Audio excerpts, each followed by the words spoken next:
Hello friends, welcome back to my YouTube channel. कैसे हो आप सभी। तो आज हम बात करने वाले हैं आगे की स्टोरी के बारे में, यानी खाकी द बिहार चैप्टर एपिसोड 2। तो आगे की स्टोरी कंटिन्यू करने से पहले आपको अगर पहले की स्टोरी जाननी है तो आपको प्रीवियस एपिसोड हमारे यूट्यूब चैनल पे मिल जाएगा। तो आगे की स्टोरी हम कंटिन्यू करते हैं। आगे की स्टोरी स्टार्ट होती है। अब जैसे कि हमने एपिसोड 1 में देखा कि चंदन ने उस बच्चे को किडनैप करने के लिए जिस ट्रक का इस्तेमाल किया था वो ट्रक को पुलिस ने जब्त कर लिया है। और चंदन को पुलिस नहीं जानती है अभी चंदन के बारे में। तो अब क्या होता है कि काफ़ी दिन से चंदन जो भट्टे के जिनका भट्टा है उनका नाम है मोनी बाबू, उनके पास नहीं जाता है एंड उनके ट्रक के बारे में उनको कुछ पता चलता है। तो उनके आदमी जो होते हैं वो चंदन को जगह जगह ढूंढ रहे होते हैं। अब उनको पता चलता है कि चंदन घर पे है, तो उसको चंदन के घर जाते हैं और उसके दरवाजे पे जाके उसको बाहर बुलाते हैं। अब चंदन बाहर आता है, वो थोड़ा डर जाता है। तो वहाँ गुंडे चंदन से पूछते हैं कि ट्रक कहाँ गया और तुम इतने दिन से भट्टे पे क्यों नहीं आए। तो चंदन बताता है कि ट्रक चोरी हो गया है।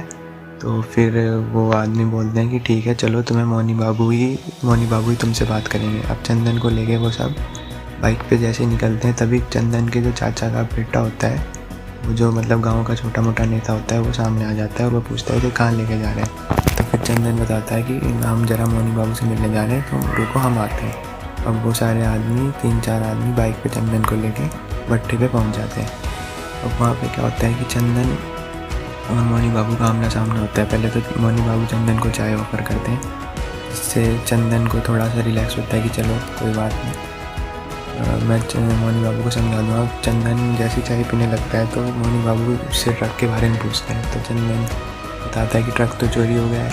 अब मोनी बाबू को गुस्सा आ जाता है और वो चंदन के थप्पड़ मार देते हैं और बोलते हैं कि मैंने तुझे ट्रक से सही काम करने के लिए कहा था, तो गलत काम के चक्करों में क्यों पड़े।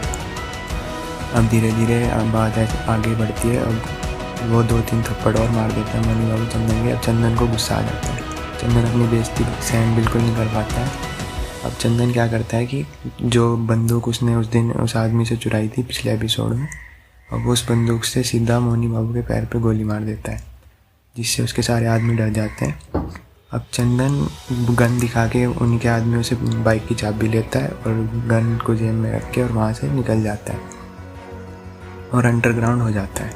अब क्योंकि मोनी बाबू को पैर में गोली लग चुकी है, जिसकी वजह से चंदन की रिपोर्ट पुलिस में भी हो चुकी है। पुलिस अब चंदन को जगह जगह ढूंढ रही है। उसे ढूंढने के लिए वो गांव में भी जाती है। गांव में वो उसके चाचा के बेटे से भी पूछती है, जो नेता होता है। तो वो बताता है कि हम तो उससे काफ़ी दिन से नहीं मिले। तो फिर पुलिस वाले बोलते हैं कि अगर चंदन हमारे हाथ आ गया तो बच जाएगा, अगर अभ्युदय के हाथ चढ़ गया तो अच्छा नहीं होगा उसके लिए। अब यहाँ पे अभ्युदय का कैरेक्टर दिखाया गया है, जो कि एक गुंडा है, उसका एक बड़ा भाई जो कि मेंबर ऑफ पार्लियामेंट है। अब वो अपने घर पे बैडमिंटन खेल रहा होता है और वहाँ पे कुछ लोग फरियाद लेके आते हैं। तो पहला फरियादी आता है शादी के लिए पैसा मांगने के लिए, जिसको अभ्युदय पैसे दे देता है। दूसरा आता है, उसके पिताजी बीमार होते हैं, उनकी हॉस्पिटल का खर्चा उठाने के लिए पैसा चाहिए, तो उसको भी वो पैसा दे देता है। तीसरा आदमी आता है, जो कि उसके बेटे ने इंजीनियरिंग का एग्ज़ाम पास कर लिया होता है। वो उसकी फ़ीस के लिए पैसे मांगने आता है। वो बोलता है कि 60,000 रुपये चाहिए, 50,000 तक का मैंने इंतज़ाम कर लिया, बस आपको 10,000 देने हैं।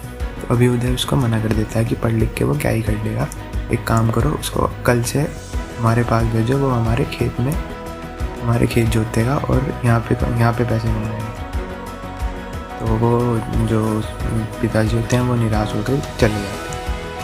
अब इसमें क्या होता है कि चंदन जो कि अंडरग्राउंड हो चुका है, अब जो उसका चाचा का बेटा था, जो कि एक छोटा मोटा नेता था, वो जाता है चंदन से मिलने। अब ये पता चलता है कि उसी ने चंदन को अंडरग्राउंड किया। तो वो चंदन के पास जाता है और बोलता है कि भाई पुलिस और अभ्युदय दोनों ही तुम्हें ढूंढ रहे हैं। तो वो चंदन बोलता है, उसका जो मतलब चाचा का बेटा वो किसी नेता को जानता है, तो उसका नाम लेके बोलता है कि तुम उससे बात करो, वो हमारी मदद करेंगे। तो जो नेता होता है वो उस बड़े नेता को फ़ोन करता है, पर वो उनकी मदद करने से मना कर देता है। चंदन के पास कोई ऑप्शन नहीं बचता। अब चंदन क्या करता है कि अगले ही सीन में दिखाया गया है कि अब चंदन सीधा अभ्युदय के घर के बाहर पहुंच गया। अभ्युदय के आदमी उसको अंदर नहीं आने देते हैं। अब क्योंकि चंदन को जहाँ अभ्युदय ढूंढ रहा था, अब चंदन एकदम उसके घर के बाहर आ जाए तो अभ्युदय भी थोड़ा सा मतलब ऐसे शौक से में आता है, तो वो उसको अंदर बुला लेता है।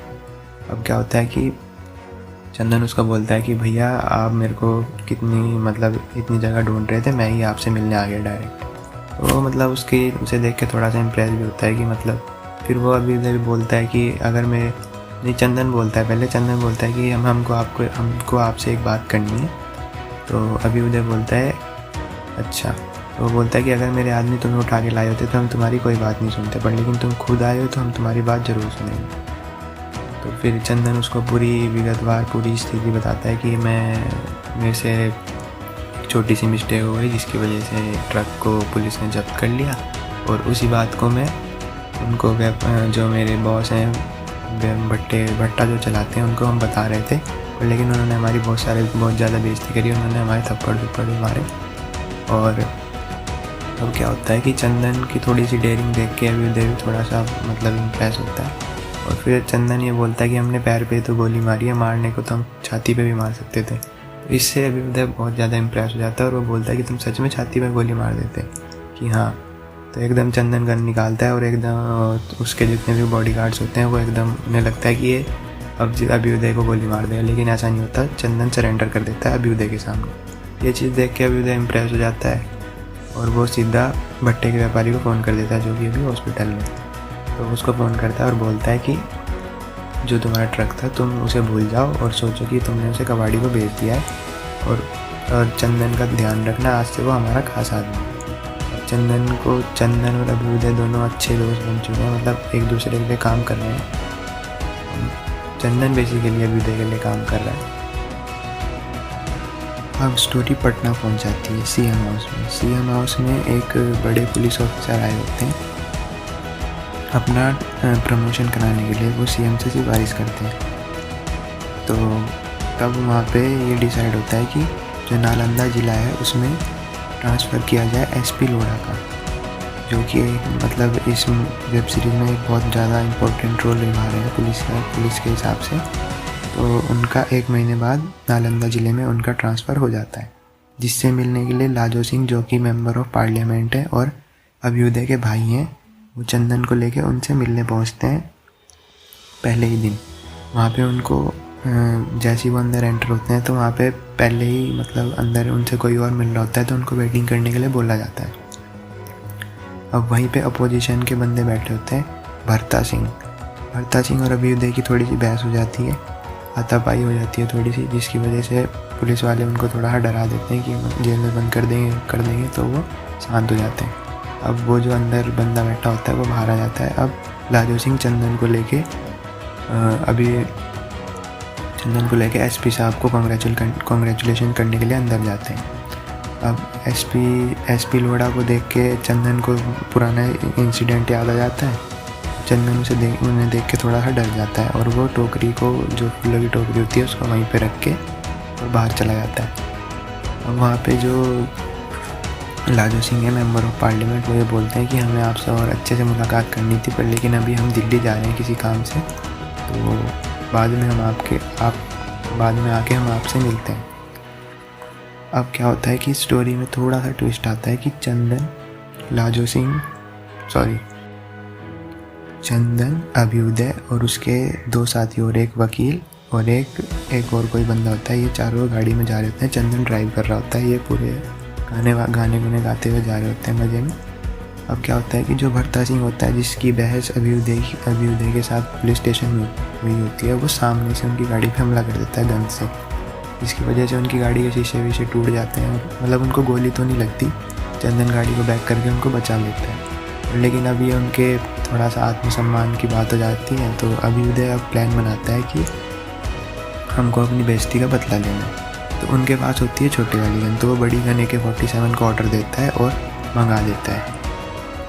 और मतलब अब वो पता करता है कि भरता सिंह उसको कहाँ मिलेगा। अब इसी बीच में उसको पता चलता है कि वो किसी शादी को अटेंड करने के लिए एक जगह आया हुआ है नालंदा में। तो वो वहाँ पे जाता है पूरी गैंग को लेके, उसमें चंदन होता है, अभ्युदय होता है और वकील होता है और एक जो चौथा बंदा होता है वो भी होता है। तो ये सब चारों जाते हैं वहाँ पे गन लेके। वहाँ पे डांस वगैरह चल रहा होता है, वहाँ किसी की शादी हो रही होती है। तो अचानक क्या होता है कि वहाँ पे स्टेज पे जाके कोई एक फायर कर देता है, जिसकी वजह से वो सब डर जाते हैं, अभ्युदय वगैरह। तो वो बोलते हैं कि अंदर उनके पास गन है, पर लेकिन चंदन ऐसा नहीं करता। चंदन आगे बढ़ता है क्योंकि उसके पास AK-47 होती है और वो समझ जाता है कि उधर से पिस्टल से फायर हुई है।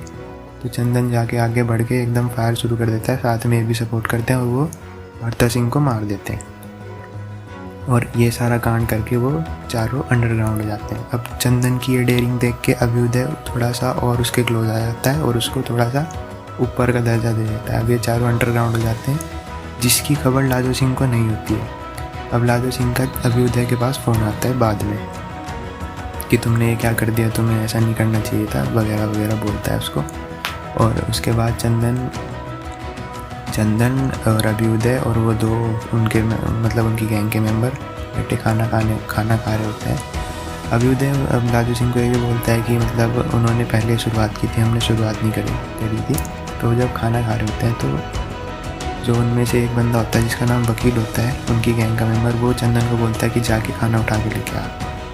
तो जिसे देख के अभ्युदय थोड़ा सा गुस्सा हो जाता है और वो वकील को बोलता है कि ये तुमसे ऊंची पोस्ट पे छोटा भाई समझो, और इसके लिए तुम खाना लेके आओ, चंदन तुम्हारे लिए खाना नहीं लेके आएगा। तो ये देख के चंदन भी थोड़ा सा मतलब ऐसे हो जाता है कि नहीं हमें मतलब थोड़ा सा ट्रस्ट आ जाता है। तो फिर अब क्या होता है, जो लाजो सिंह होता है वो अभ्युदय को फ़ोन करके बोलता है कि तुम एक काम करो, तुम किसी हॉस्पिटल में चले जाना और कुछ थोड़ी बहुत सी किसी चीज़ का ऑपरेशन करा लेना, ताकि मैं ये बोल दूँ कि तुम तो वहाँ पे उस वारदात में थे ही नहीं। लेकिन अब ये चीज़ मान के अभ्युदय और वो मतलब चारों बंदे किसी हॉस्पिटल में जाते हैं। और अब जो इतना बड़ा हत्याकांड होता है, इसकी वजह से पुलिस पे भी प्रेशर बना होता है। तो पुलिस को एक छोटी सी लीड मिली होती है कि मतलब वो हॉस्पिटल आने वाला है अभ्युदय, तो वो वहाँ पे जाके अपना सब बैठ जाते हैं डॉक्टर के कपड़े पहन के। तो जैसे ही अभ्युदय वहाँ पे आते हैं वो उनको चारों को पकड़ लेते हैं और गिरफ्तार कर लेते हैं। अब पुलिस अभ्युदय और चारों को पकड़ के जेल में ले जा लेती है, बंद कर देती है। ये बात अब अभ्युदय के भाई जो लाजो सिंह है उनको पता चल जाती है और वो जेल में उनसे मिलने पहुंच जाते हैं अपने वकील के साथ। पर लेकिन वहाँ पे जाके उन्हें पता चलता है कि इनकी ज़मानत नहीं हो पाएगी। फिर वो अपने वकील से कुछ आइडिया मांगते हैं। तो उनका वकील उनको आइडिया देता है कि अगर अभ्युदय का जितना भी मतलब कि जो भी उन्होंने गलत काम किया, उसका जो भी इल्ज़ाम उनके ऊपर लगे हैं, वो सब कोई नीची जाति का आदमी अपने सर ले लेगा, तो वो अभ्युदय को बाहर छुड़वा सकते हैं। तो अभ्युदय का क्योंकि सबसे ज़्यादा खास आदमी चंदन है, तो वो चंदन की तरफ देखता है और क्योंकि वो नीची जाति का भी है, तो वो चंदन को मना लेता है अपना सारा इल्ज़ाम उसके सर पे डालने के लिए। चंदन भी मान जाता है अपने सर पे डालने के लिए अभ्युदय का सारा इल्ज़ाम। तो अब क्या होता है कि ये सब चीज़ें हो जाती हैं। अब चंदन का भाई जो नेता होता है वो उससे मिलने आता है जेल में। वहीं पे एक लेडी आती है। तो लेडी का जो पति होता है वो उसी जेल में बंद होता है, जिसका नाम होता है च्यवनप्राश। उसको वो बार बार रोज़ खाना लेके आती है, जिसकी वजह से उसको आज मिलने नहीं देते हैं। वो बोलते हैं कि हवलदार बोलता है कि कुछ एंट्री फीस लगेगी। तो उसकी पत्नी बोलती है कि मैं रोज़ इतने पैसे कहाँ से लेके आऊँ। ये सब चीज़ चंदन सुन लेता है। चंदन बोलता है कि एक काम करो, तुम उसे मेरे कोटे पे मिलने दो अपने पति से। तो च्यवनप्राश की पत्नी वो खाना लेके च्यवनप्राश को दे देती है। और चंदन का भाई है वो चंदन से डिस्कस करता है कि मतलब तुम अगर ये सारा इल्ज़ाम अपने सर पे ले लोगे तो तुम्हारा क्या होगा, तुम्हें जेल में बंद रहना पड़ेगा। चंदन उनको बताता है कि नहीं, लाजो सिंह ने हमें ये विश्वास दिलाया है कि वो हमें अभ्युदय के बाद हमें ही छुड़वाएंगे। तो ये सब चीज़ें बोलकर जो नेता होता है वो चला जाता है घर वापस। अब क्योंकि च्यवनप्राश की पत्नी की मदद चंदन ने की थी, तो चंदन अपने जेल में बैठा होता है। तो उसके पास च्यवनप्राश जाता है खाना लेके कि घर का खाना है, आप भी खा लीजिए, मैं भी खाऊंगा। तो वो दोनों खाना खाते हैं और च्यवनप्राश तभी उनको ये बात बोलता है कि आपका तो इस टाइम पूरे जेल में भौकाल है कि आप अभ्युदय के बिल्कुल खास आदमी हो। और ये जो बड़े बड़े लोग होते हैं, ये इनकी ये पुरानी आदत है, ये पुराने समय से चला आ रहा है कि दूसरे जो कमज़ोर आदमी है उसके कंधे पे रख के बंदूक चलानी, ताकि अपने आप को बचा लें और उसका फ़ायदा उठा लें। तो ये बात चंदन को थोड़ी सी उसके दिमाग में हिट कर जाती है और फिर वो थोड़ी सी प्लानिंग बनाता है, पर इसमें ये नहीं दिखाया गया उस टाइम कि वो किस चीज़ की प्लानिंग बनाता है। वो बहुत ज़्यादा सोचता है इस बारे में। अब क्या होता है कि तभी एकदम लास्ट सीन में ये दिखाया गया है कि चंदन पानी की बाल्टी लेकर चंदन अभ्युदय के पास जाता है और खड़ा हो जाता है पीछे जाकर। तो अभ्युदय उसको बोलता है कि ये सब करने की क्या ज़रूरत है। चंदन बोलता है कि भैया 2 दिन बाद तो आप छूट जाओगे, फिर मेरे को आपकी सेवा करने का मौका कैसे मिलेगा। तो फिर अभ्युदय बोलता है कि ठीक है चलो कोई बात नहीं। इतने में ही एकदम थ्रिल आता है और एकदम चंदन पीछे से जाके अभ्युदय के गले में जो चेन होती है उसे खींच देता है, उसका गला दबा देता है और उसे उठा के पानी में पटक देता है और उसका मतलब दम घुटने से उसकी मृत्यु हो जाती है और वो मर जाता है। और यहाँ से चंदन एकदम लीडर की तरह निकल जाता है। इस एपिसोड में एपिसोड 2 में इतना ही दिखाया गया। आगे की स्टोरी हम अगले एपिसोड 3 में कंटिन्यू करेंगे। तो अगर आपको स्टोरी पसंद आई, हमारा बोलने का अंदाज पसंद आया, तो प्लीज़ चैनल को सब्सक्राइब करें, वीडियो को लाइक करें और कमेंट करके ज़रूर बताएं आपको कैसा लगा। मिलते हैं आने वाली नेक्स्ट वीडियो में एपिसोड 3 के साथ और आगे की स्टोरी के साथ। तो बने रहें, चैनल को सब्सक्राइब करना ना भूलें। Thank you, have a nice day.